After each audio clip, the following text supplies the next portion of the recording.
நண்பர்கள் அனைவருக்கும் வணக்கம். இன்னைக்கு நம்ம இந்த வீடியோல சென்னையில் 10 லட்சத்தில் வீடுகள் வாங்கலாம் என்ற தகவல் வெளியாகி இருக்கு.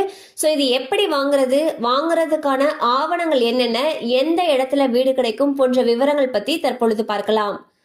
தமிழ்நாடு குடிசை பகுதி மாற்று வாரியம் மூலம் கட்டப்படக்கூடிய குடியிருப்புகளில் ஏழை மற்றும் குடிசை வாழ் மக்களுக்கு மிக குறைந்த விலையில் வீடுகள் வழங்கப்படுகின்றன.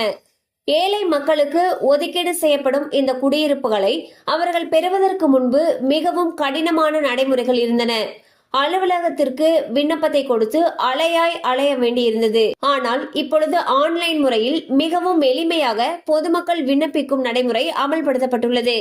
அதன்படி இணையதளத்தில் தமிழகத்தின் ஒவ்வொரு நகரில் உள்ள அடுக்குமாடி குடியிருப்புகள் விவரம் பட்டியலிடப்பட்டுள்ளன.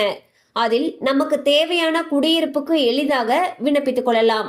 தற்பொழுது இந்த இணையதளத்தில் தமிழகம் முழுவதும் 62 திட்டங்களில் 22,049 அடுக்குமாடி குடியிருப்புகள் விற்பனை செய்வதற்கு பட்டியலிடப்பட்டுள்ளன.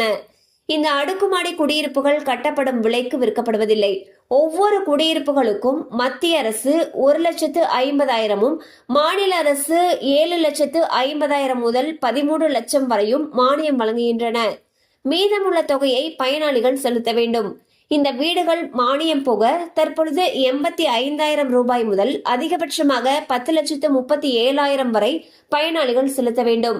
இந்த அடுக்குமாடி குடியிருப்பு பெற விரும்பக்கூடிய தகுதியான மக்கள் https://tnuhdb.org.in என்ற இணையதளத்திற்கு செல்ல வேண்டும். அதில் வீடு பெற எவ்வளவு தொகை செலுத்த வேண்டும், எவ்வளவு குடியிருப்புகள் உள்ளன என்ற விவரங்கள் இருக்கும். அதில் அப்ளை என்பதை கிளிக் செய்து மிக எளிமையாக விண்ணப்பித்துக் கொள்ளலாம். சோ விண்ணப்பிக்கிறதுக்கு என்னென்ன ஆவணங்கள் வேணும்ன்றதை இப்ப நம்ம பார்த்துடலாம். ஆதார் எண் கட்டாயம். 3 லட்சத்திற்குட்பட்ட குடும்ப வருமான சான்றிதழ், ரேஷன் கார்டு, குடும்ப உறுப்பினர்களுடைய ஆதார் விவரங்கள், குடும்ப தலைவன் மற்றும் குடும்ப தலைவிகளுடைய புகைப்படங்கள், எங்கும் எங்களுக்கு வீடு இல்லை என்பதற்கான உறுதிமொழி பத்திரம் ஆகியவற்றை தயார் செய்து வைத்துக் கொள்ள வேண்டும். இந்த ஆவணங்களை பதிவு செய்து விண்ணப்பத்தை சமர்ப்பிக்க வேண்டும். அதில் விண்ணப்பம் செய்தவுடன் முதலில் வருபவர்களுக்கு முன்னுரிமை அடிப்படையில் அது பரிசீலனை செய்யப்பட்டு ஒப்புதல் அளிக்கப்படும். அதன் பிறகு 90 நாட்கள் பணம் செலுத்த கால அவகாசம் அளிக்கப்படும்.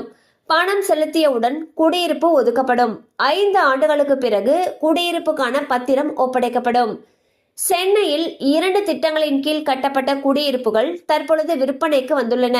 அதன்படி சென்னை மணலி புதுநகர் திட்டம் 2 உள்ள 6 வீடுகள் தலா 10,37,000 ரூபாய் மதிப்பிலும், மணலி புதுநகர் திட்டம் 7 உள்ள 200 குடியிருப்புகள் தலா 6,73,000 மதிப்பிலும் விற்பனை செய்யப்படுகிறது.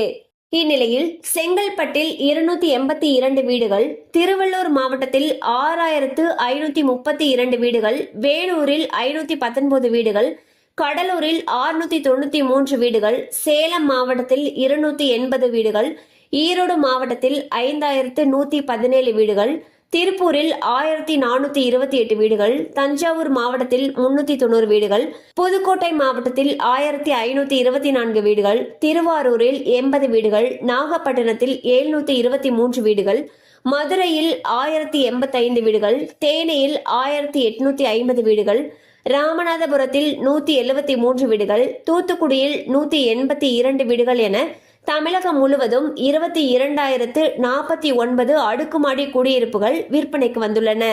சோ பாத்தீங்கன்னா நீங்க அப்ளை பண்ணதுக்கு அப்புறம் நீங்க தகுதியானவர் அப்படிங்கிற பட்சத்துல உங்களுக்கு வீடு வாங்குறதுக்கான அனுமதி அளிக்கப்படும். அதுல இருந்து 90 நாட்களுக்குள் நீங்க பணம் செலுத்தணும்னு சொல்லியிருக்காங்க. அண்ட் பணம் செலுத்தியவுடன் உங்களுக்கான வீடு ஒதுக்கப்படும் சொல்லியிருக்காங்க. அடுத்த 5 ஆண்டுகளுக்கு உள்ளார குடியிருப்புக்கான பத்திரம் ஒப்படைக்கப்படும் சொல்லியிருக்காங்க. தேவைப்படுறவங்க இந்த வாய்ப்பை பயன்படுத்திக்கோங்க. கண்டிப்பா இந்த அப்டேட் உங்களுக்கு பயனுள்ளதா இருந்திருக்கும் நம்புறோம். மேலும் இது போல அப்டேட்ஸ் உங்களோட உடனே ரீச் ஆகணும்னு நினைச்சீங்கன்னா நம்ம சேனலோட தொடர்ந்து இணைந்திருங்கள். தேங்க்யூ ஃபார் வாட்சிங்.